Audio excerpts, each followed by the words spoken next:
Hello everybody, it's Crystal Laura, and these two devices used to be very similar in past years, but in 2015 they couldn't be any more different. With the V10, we have some more traditional features that us in the Android community have come to love, while the Note 5 totally refreshes these ideas to help it compete in its market. Yes, both phones are great, but each come with its own huge trick up its sleeve. So, which is the phone for you?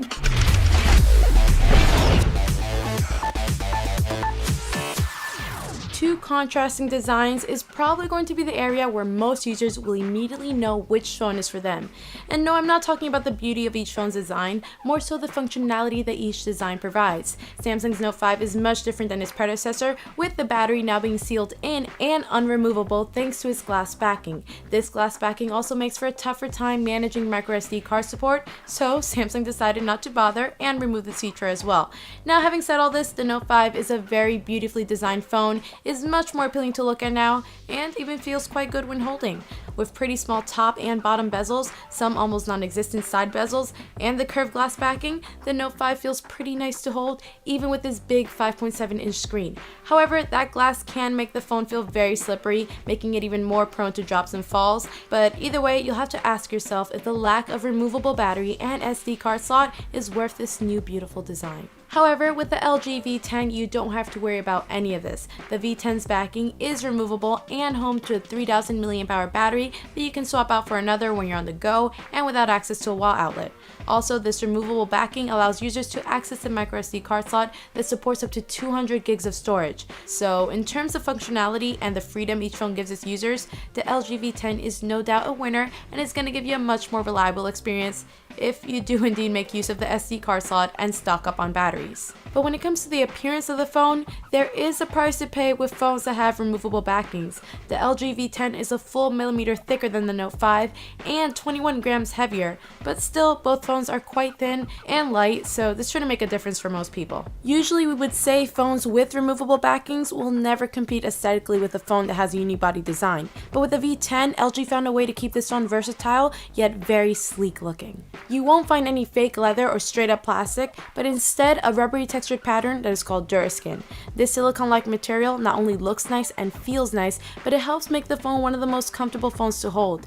It's very grippy and you shouldn't ever worry about having the phone feel insecure in your hand. That's something you couldn't say about the Note 5. If this extra grip added to the V10 isn't enough, and you do manage to drop the phone, the skin helps absorb the impact of a drop and can hold up to most scratches. On top of this, the V10 sports an SAE grade 316L stainless steel frame that also plays a big part in keeping the phone from showing those nasty scratches. All of these features come together to give the LG V10 a military certified shock resistant rating of 810G. Its build quality is very impressive to say the least. This 5.7-inch phone definitely takes the cake over the Note 5 when it comes to design, even though aesthetically it's up to personal preference.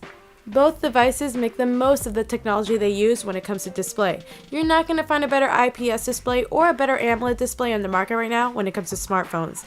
The LG V10 has a 5.7-inch Quantum Quad HD IPS display, while the Note 5 has a 5.7-inch Super AMOLED Quad HD display.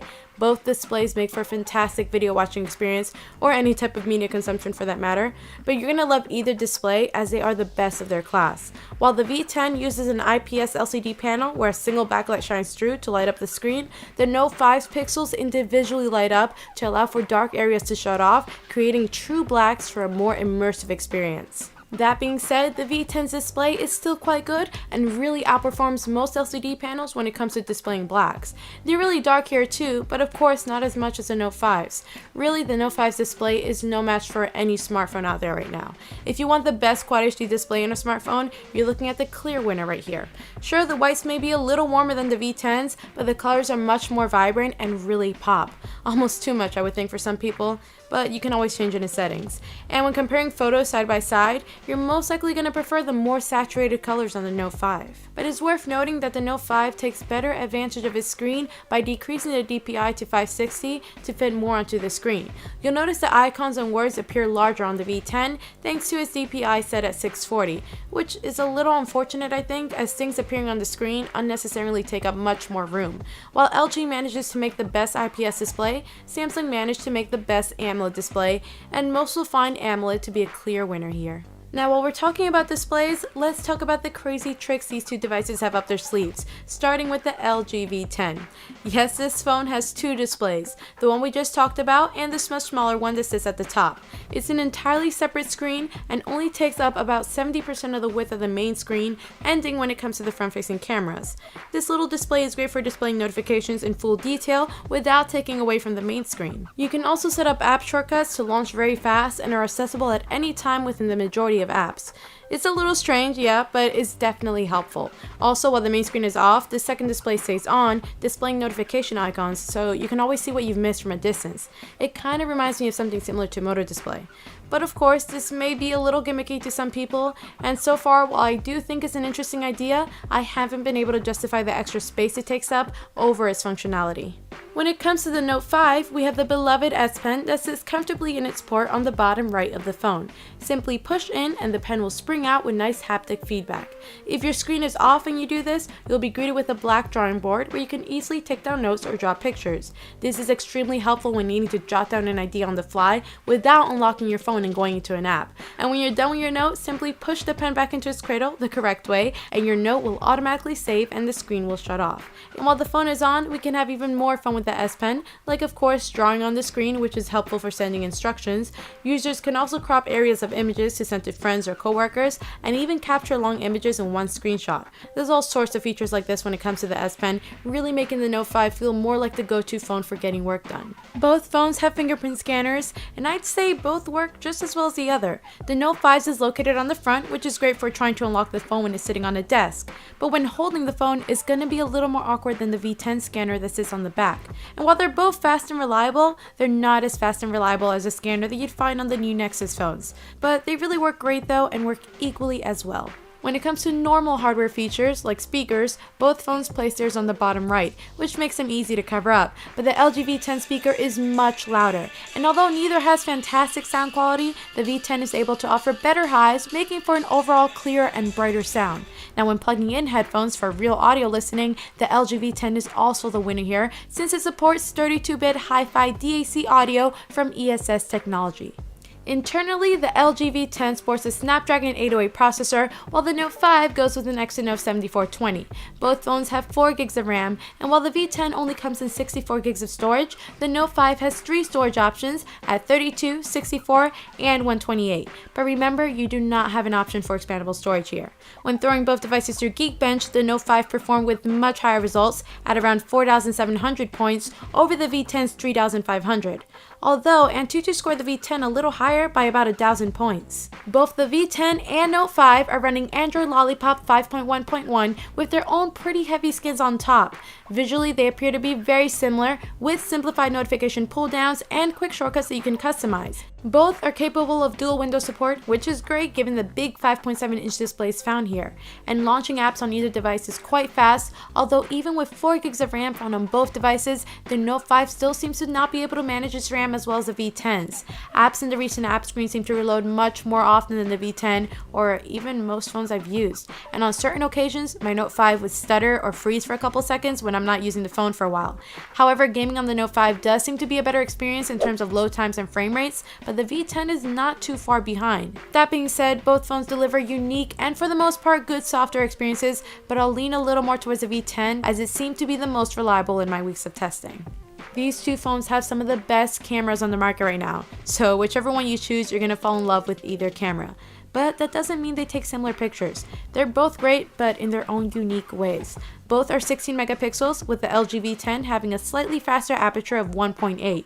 And both do have optical image stabilization, but the V10 has laser autofocus, and in testing actually does focus faster than the Note 5. So let's get down to those pictures.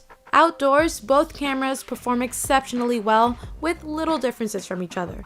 The Note 5 has a bit more contrast and color to the images, which does come down to personal preference, but I think that extra boost from the post-processing is quite appealing in my opinion.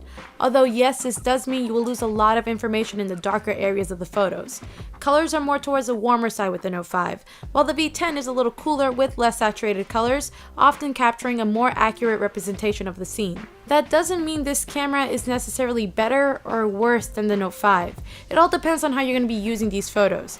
If you want to quickly snap a beautiful photo without having to tinker with any settings, you're going to love the vibrant colors features higher contrast and sharper images on the Note 5, especially since the Note 5's camera launches much faster than the V10's and the picture is immediately taken when you snap that shutter button, every single time.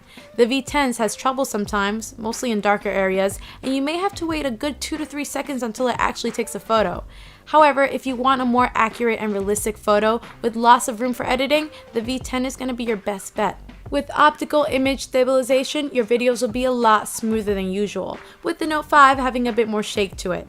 The V10 decides it wants to focus more often than the Note 5, but when it does it a lot faster with its laser autofocus. However, the V10's video is in a totally different league than the Note 5, or really any phone for that matter, with its full manual controls. It's very similar to the controls in manual photo mode, except with a few new additions, including a stereo sound level to view audio and an audio controller where you can tell the V10 if the audio is coming from behind or in front of the phone to help with some noise cancellation. The front-facing cameras on these two devices are great in their own ways. The Note 5 has a single wide-angle lens that helps with getting everything in the shot, while the V10 has two selfie cams, a wide-angle lens and another that is able to get a closer shot. And the V10's wide-angle lens is super wide-angled, which creates a more fish-eyed look. It's able to get a lot more in the frame, and really is incredible and fun to have on a smartphone. Once again, the Note 5 creates a much more contrasty image with lots of post-processing to reduce noise. The V10 shows lots of artifacts even in the brightest of light, but still looks good. And in low light, the V10 is a clear winner. Even with a lot more noise and a darker photo, the V10 creates a crisp image with much more detail over the Note 5's almost airbrushed look. Both cameras are a close match, but with the V10 having much better video quality, video features, better front-facing camera, and more realistic photos that photographers will love, I would pick the V10 here, just by a hair. And really, this will come down to preference as they are just so close. Finally, when it comes to the end of the day, which phone is going to need a charge first? Well, both phones carry 3000 mAh batteries inside of them. However, the Note 5 seems to last the longest, which is no surprise as the Note 5 has some of the best battery life for a battery of its size out there right now. For my normal usage, I managed to get around 4.5 hours of screen on time, and for me that's more than enough for a full day. The V10 lasts me a little less, getting very close to 4 hours, but not quite making it usually. But still, that can last me an entire day most of the time. You do have to keep in mind though that the V10's battery is removable, so you could always have an already charged one in your pocket to swap out on the go. However, both phones are capable of fast charging. Overall, it's going to be a tough decision to make, and like I said at the beginning of this video, you're probably going to be convinced by one of these devices depending on their design language. Are you a person who takes advantage of removable batteries and microSD card slots? If you are, the LG V10 is definitely the phone for you. And if you're not, still the LG V10 seems to do the majority of the things that the Note 5 can do a tiny bit better. Slightly better camera, slightly better performance and RAM management, much better audio, and much more durable. And of course, the removable battery and microSD card slot can help even for those who don't perceive it as a main selling point. Sure, the Note 5 screen is slightly superior and overall has a much more beautiful and premium design, but with the freedom users can have with the LG V10, it's most likely going to be the one that most people would enjoy more. Well, there you have it, the V10 versus the Note 5. Thanks for watching. As always, comment below and let me know which of these two phones you prefer. Also, check out these other cool videos on the side here, and don't forget to get our Android Authority app and the Google Play link up there. And last but certainly not least, head on over to androidauthority.com for the more full in-depth comparison, because we are your source for all things Android.